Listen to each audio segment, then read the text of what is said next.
देश में कोरोना मरीजों का आंकड़ा 82,000 के करीब पहुंच गया है। पिछले 24 घंटे में करीब 4,000 नए मामले सामने आए हैं और 100 लोगों की मौत हो गई है। शुक्रवार को जारी स्वास्थ्य विभाग के ताजा अपडेट के मुताबिक अब देश में कोरोना मरीजों की कुल तादाद 81,970 हो गई है। इनमें से 2,649 लोगों की मौत हो चुकी है, जबकि 27,920 लोग ठीक हो चुके हैं।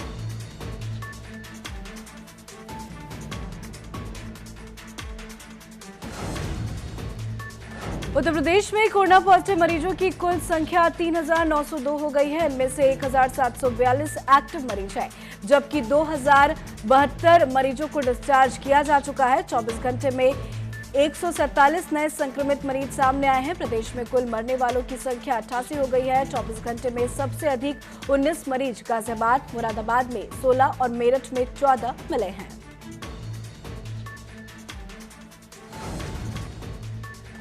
महाराष्ट्र में कोरोना संक्रमितों की संख्या 27,000 के आंकड़े को पार कर चुकी है। बुरी खबर ये है कि महाराष्ट्र में मरने वालों की तादाद भी 1,019 हो चुकी है। कोरोना के मामलों में लगातार बढ़ोतरी देखी जा रही है। गुजरात पहले नंबर पर, वहीं दिल्ली में भी आंकड़ा करीब 8,500 हो चुका है।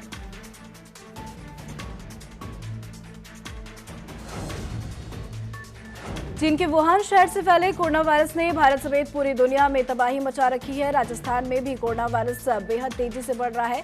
गुरुवार को राजस्थान में कोरोना वायरस के 206 मामले सामने आए, जो अब तक सूबे में एक दिन में आए कोरोना मरीजों की सर्वाधिक संख्या है। इनमें से कोरोना के सर्वाधिक 59 मामले उदयपुर से सामने आए, जो एक चिंता का विषय बन गया है।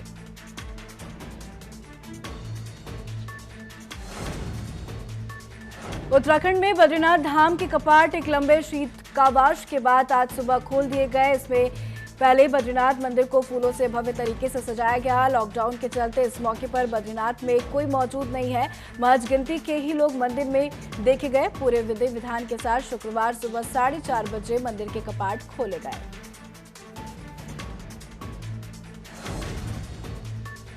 यूपी में कोरोना वायरस के बढ़ते मामले को देखते हुए एक बड़ा फैसला लिया गया। सभी मेडिकल स्टोर वालों को खांसी जुकाम की दवाई लेने वाले लोगों का ब्यौरा रखना होगा।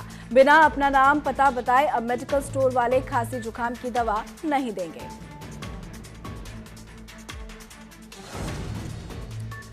गुरुवार को आंधी, बारिश और ओलावृष्टि के बाद मौसम अचानक बदल गया। आज यानी शुक्रवार को भी दिल्ली, एनसीआर समेत देश के कई हिस्सों में आंधी और बारिश की संभावना जताई गई है। वहीं पहाड़ी इलाकों में मई के महीने में भी बर्फबारी हो रही है। मौसम विभाग के कई राज्यों में बारिश के अलर्ट जारी कर दिए गए हैं। ओडिशा में चक्रवाती तूफान नुकसान पहुंचा सकता है। दिल्ली के सबसे बड़े नगर निगम नॉर्थ एमसीडी कमिश्नर वर्षा जोशी का तबादला कर दिया गया। अभी उनको नई तैनाती भी नहीं दी गई, जबकि साउथ एमसीडी के कमिश्नर ज्ञानेश भारती को नॉर्थ एमसीडी के कमिश्नर का अतिरिक्त कार्यभार सौंप दिया गया है। वर्षा जोशी काफी तेज तर्रार अधिकारी मानी जाती हैं, लेकिन दिल्ली में जितनी तेजी से कोरोना पांव पसार रहा है, नॉर्थ एमसीडी उतनी तेजी से काम नहीं कर पा रहा। आंध्र प्रदेश सरकार प्रवासी मजदूरों की मदद में आगे आई है। कई प्रवासी मजदूर तेलंगाना पार करते हुए पैदल तमिलनाडु, कर्नाटक और तेलंगाना जा रहे हैं। सरकार ने प्रदेश के हाईवे पर रिलीफ कैंप लगाने का फैसला किया है, ताकि प्रवासी उनमें आराम कर सके। कैंप में उनके खाने पीने का भी बंदोबस्त किया गया है।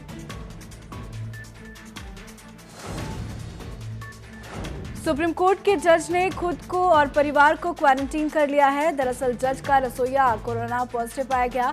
रसोइया 7 मई से छुट्टी पर था और कल कोरोना पॉजिटिव मिला है।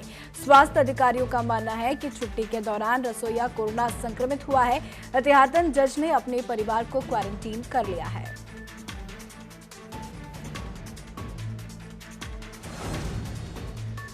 देश के कई हिस्सों से प्रवासी मजदूरों की घर वापसी जारी है, लेकिन इसी बीच अलग अलग शहरों से मजदूरों और फैक्ट्री में काम करने वाले कर्मचारियों के विरोध प्रदर्शन की घटनाएं भी खूब सामने आ रही है।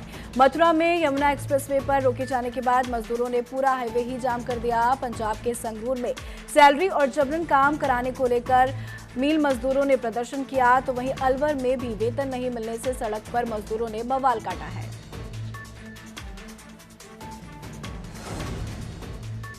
यूपी में वापस आए प्रवासियों को मनरेगा के जरिए रोजगार दिया जा रहा है। वहीं लखीमपुर खीरी के सीडीओ अरविंद सिंह लगातार वापस आए प्रवासी को रोजगार देने के लिए कदम उठा रहे हैं।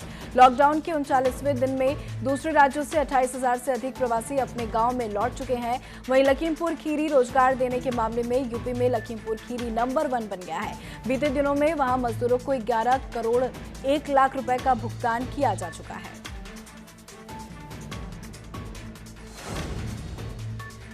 वाराणसी में लॉकडाउन की वजह से काशी विश्वनाथ मंदिर के कपाट 20 मार्च से बंद है। साथ ही मंदिर में भक्तों की एंट्री पर रोक लगा दी गई है। ऐसे में प्रशासन ने भक्तों को अब ऑनलाइन दर्शन कराने की सोची है। वाराणसी कमिश्नर दीपक अग्रवाल का कहना है कि मंदिर में मौजूद पुजारियों और शास्त्रियों को टैबलेट दिया जाएगा, जिसके माध्यम से ऑनलाइन दर्शन की सुविधा शुरू की जाएगी।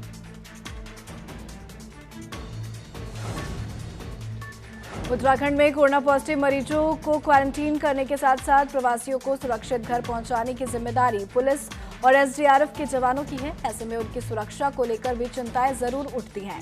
एसडीआरएफ के आईजी संजय गुजयाल ने साफ कहा कि पूरी तरीके से इन तमाम पुलिसकर्मियों को बताया गया है कि क्या करना है क्या नहीं। उसके अलावा भी उन्हें सेफ्टी गियर भी दिए गए हैं, जिससे उन्हें सुरक्षित रखा जा सके।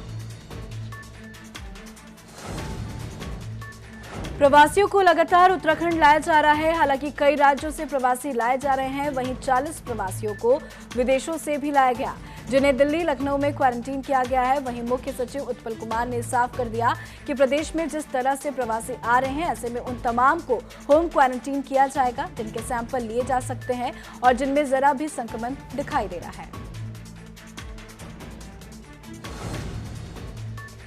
अलीगढ़ में कोरोना पॉजिटिव पिता का बेटे में बिना पीपीई किट पहने अंतिम संस्कार किया, जिसके बाद प्रशासन कार्रवाई करने की बात कर रही है। दरअसल अलीगढ़ में एक कारोबारी की कोरोना संक्रमित होने की वजह से मौत हो गई, जिसके बाद प्रशासन ने मृतक के शव को खास तरह के बॉडी बैग में रखकर सौंपा। वहीं प्रशासन की रोक के बाद भी अंतिम संस्कार में कई लोग शामिल हुए। साथ ही अंतिम संस्कार करने के लिए पुत्र ने ना तो मास्क पहना ना ही पीपीई किट, जिसके बाद मामला संज्ञान में आने पर कार्रवाई करने की बात कही गई है। देहरादून से रात भरी खबर सामने आई है। यहां कोरोना का खतरा घट रहा है। इसकी जानकारी प्रेस कॉन्फ्रेंस कर मुख्य सचिव उत्पल कुमार सिंह ने दी है। अभी तक राज्य में कोरोना के 75 मामले सामने आए हैं, जिनमें से 50 मरीज ठीक होकर घर भेजे गए हैं। तो वहीं सैंपल को लेकर तेजी से काम हो रहा है। कोरोना पीड़ितों में 84% पुरुष और 16% महिलाओं की संख्या है। रामनगर के दी बेलवाल ने 5 एकड़ में 2600 आम के पेड़ लगाकर रिकॉर्ड बनाया है। अल्ट्राई डेंसिटी प्लांटेशन के जरिए उन्होंने ये कर दिखाया। इस पद्धति से किए गए प्लांटेशन में ड्रिप के जरिए सिंचाई की जाती है, जिससे पानी की बर्बादी नहीं होती है। इसके अलावा पेड़ एक दूसरे से निश्चित दूरी पर लगाए जाते हैं, जिससे कम जमीन पर ही ज्यादा पैदावार हो जाती है। आम के पेड़ की अधिकतम ऊंचाई भी 6.30 फीट की होती है। इन्होंने फलों को धूप और कीड़ों से बचाने के लिए भी खास इंतजाम किया है।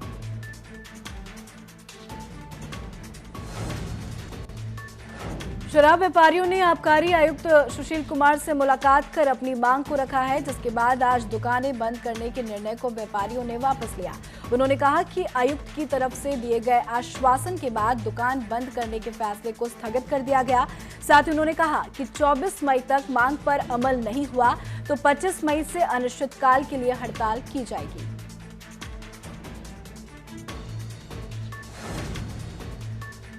देहरादून में कल से अचानक पॉजिटिव मामले बढ़ने के बाद प्रशासन ने भी सख्ती शुरू कर दी है। डीएम डॉक्टर आशीष श्रीवास्तव ने बताया कि जब से लॉकडाउन हुआ है तब से लेकर अब तक जिले में लगभग 8,000 प्रवासी आए हैं। उन सब पर प्रशासन नजर बनाए रखे हैं। इसके साथ ही पिछले 3 दिन से आशारोड़ी बॉर्डर पर स्क्रीनिंग की जा रही है, जिसमें से स्वास्थ्य परीक्षण के दौरान गंभीर पाए जाने पर 39 मरीजों के सैंपल भी लिए गए थे। उनमें से 4 संक्रमित पाए गए हैं।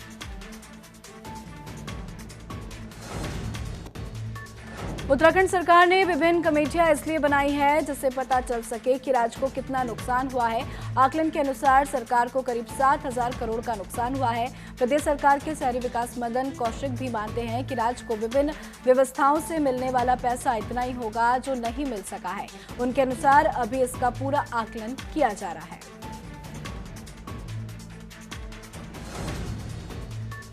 प्रदेश सरकार ने कृषि क्षेत्र में एक और बड़ा फैसला लिया है। प्रदेश में सरकार कॉन्ट्रैक्ट फार्मिंग को बढ़ावा देने की कोशिश में जुटी हुई है। किसानों को नुकसान न हो, इसका भी इंतजाम कर दिया गया। कई बार कॉन्ट्रैक्ट फार्मिंग के मामले में जमीन लीज लेने वाले खाद और बीज तो देते हैं, लेकिन फसल आने पर कई बार उसके रेट कम हो जाते हैं। ऐसे में सरकार ने साफ कर दिया कि कॉन्ट्रैक्ट फार्मिंग में अब जमीन लीज पर लेने वाले को एग्रीमेंट की तमाम शर्तों को मानना ही पड़ेगा। पूर्व सीएम हरीश रावत ने उत्तराखंड आ रहे प्रवासियों और उनको क्वारंटीन किए जाने की व्यवस्था पर सवाल खड़े किए हैं। उनके अनुसार राज्य सरकार को अगर प्रवासियों को क्वारंटीन करना ही है तो उन्हें एंट्री पॉइंट पर ही करना चाहिए, जहां व्यवस्था है, न कि गांव में। सरकार को इस बात पर ध्यान देना चाहिए।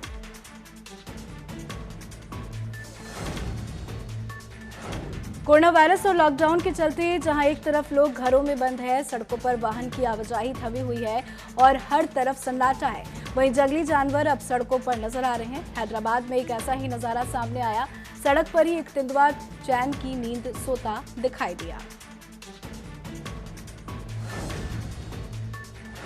रामनगर में वन विभाग की टीम अवैध खनन की रोकथाम के लिए धरपकड़ में लगी है, जिससे रेंज अधिकारी द्वारा 3 वाहनों को पकड़ा भी गया। वन विभाग ने ओवरलोडिंग और अवैध खनन कर रहे 3 वाहनों को भी पकड़ लिया। इस बीच विभाग को सूचना मिली कि कोसी नदी के खड़जे गेट पर अवैध खनन चल रहा है, जिस पर विभाग की टीम मौके पर पहुंची तो विभाग के वाहनों पर कुछ लोगों ने हमला कर दिया। विभागीय वन अधिकारी ने कहा कि पुलिस में तहरीर दी जा रही है।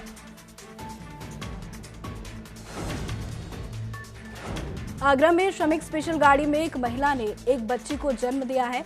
महिला को डिलीवरी पेन होने पर महिला को आगरा फोर्ट उतार दिया गया, जहां डॉक्टरों की देखरेख में महिला ने बच्चे को जन्म दिया, जिसके बाद महिला को उपचार के लिए आगरा हॉस्पिटल पहुंचाया गया है।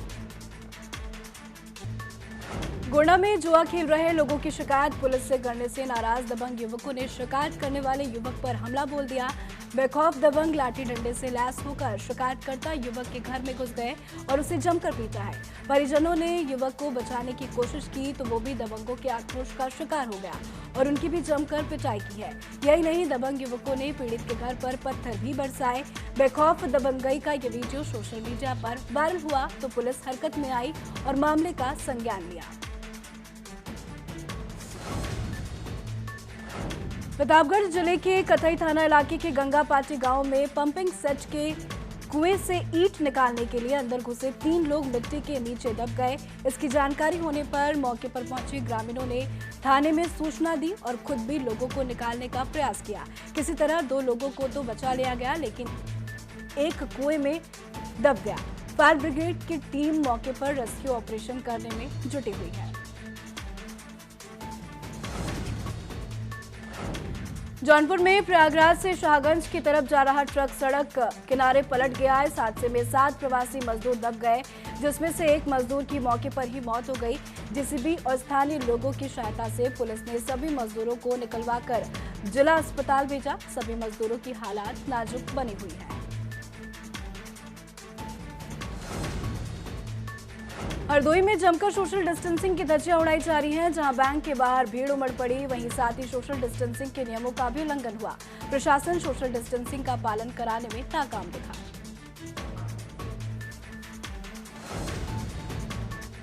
लॉकडाउन में भी चोर चोरी करने से बाज नहीं आ रहे हैं। आगरा में चोरों के दीवार तोड़ लाखों रुपए की एलईडी, स्पीकर और मोबाइल फोन की चोरी कर ली। सूचना मिलने के बाद मौके पर पुलिस ने पहुंचकर मामले की जांच शुरू कर दी है।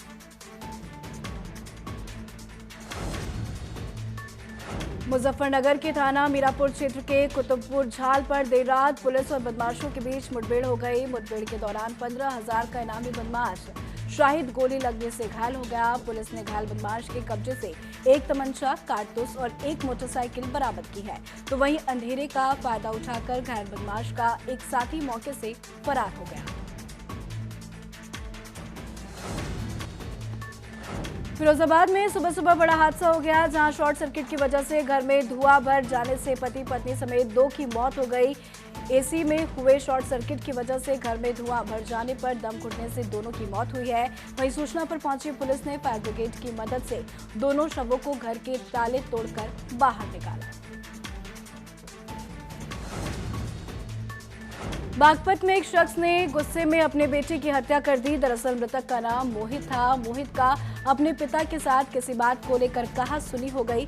झगड़ा इतना बढ़ गया कि पिता ने अपने बेटे की रॉड से पीट कर हत्या कर दी। वहीं पुलिस ने फिलहाल आरोपी को गिरफ्तार कर लिया है और शव को कब्जे में लेकर पोस्टमार्टम के लिए भेज दिया है। अमरोहा में दहेज विवाद के चलते विवाहिता को ससुराल वालों ने मौत के घाट उतार दिया, जिसके बाद पुलिस को मिली सूचना पर पुलिस ने शव को पोस्टमार्टम के लिए भेज दिया है।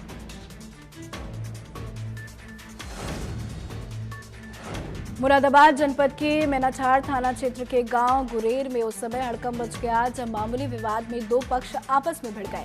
दोनों पक्षों में हुए इस विवाद में कई लोग घायल हो गए, जिन्हें उपचार के लिए अस्पताल में भर्ती कराया गया।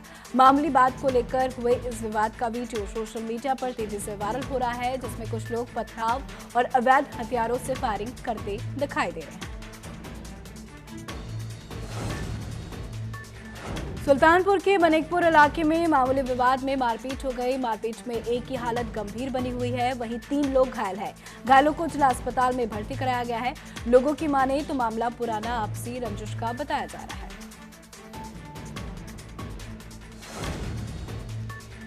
बागपत में अपराध थमने का नाम नहीं ले रहा। खिड़का इलाके में युवक की हत्या की सनसनीखेज वारदात को अंजाम दिया गया, तो वहीं बड़ौत इलाके में मामूली विवाद में कई लोग घायल हो गए।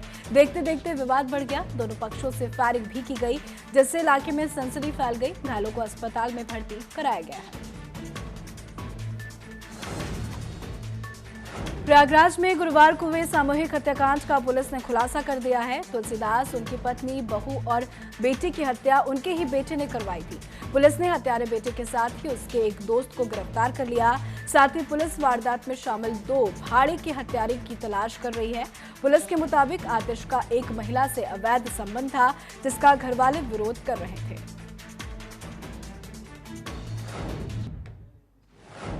बदायूं में एक माता पिता ने अपनी बेटी के हत्यारों को सजा दिलाने के लिए उसके शव को कब्र से निकालकर भेज दिया। जिलाधिकारी के आदेश पर शव को कब्र से निकालकर पोस्टमार्टम करवाया गया। माता पिता का आरोप है कि उसकी बेटी की हत्या करके शव को पंखे पर लटकाया गया है। पोस्टमार्टम रिपोर्ट आने के बाद साफ हो जाएगा कि ये हत्या थी या आत्महत्या। भगोड़े हीरा कारोबारी नीरव मोदी के प्रत्यर्पण मामले पर सुनवाई सितंबर तक के लिए टाल दी गई है। ब्रिटेन की एक अदालत ने भारत में हजारों करोड़ रुपए के घोटाले के आरोपी नीरव मामले पर सुनवाई 7 सितंबर से दोबारा शुरू करने का फैसला सुनाया है। लंदन की वेस्टमिंस्टर मजिस्ट्रेट अदालत के डिस्ट्रिक्ट जज सैमुअल गुंजी ने प्रत्यर्पण मामले में सुनवाई 7 सितंबर तक के लिए टाल दी है। कोरोना वायरस के चलते नेशनल लॉकडाउन को 1 महीने से ज्यादा का समय हो चुका है। एक्ट्रेस कटरीना कैफ तो लगातार इंस्टाग्राम पर कुछ न कुछ पोस्ट कर ही रही है। कटरीना की लेटेस्ट पोस्ट घरेलू हिंसा से पीड़ित महिलाओं के लिए है। कटरीना ने घरेलू हिंसा पीड़ित के लिए काम कर रही संस्था स्नेहा की सहायता करने का फैसला किया है।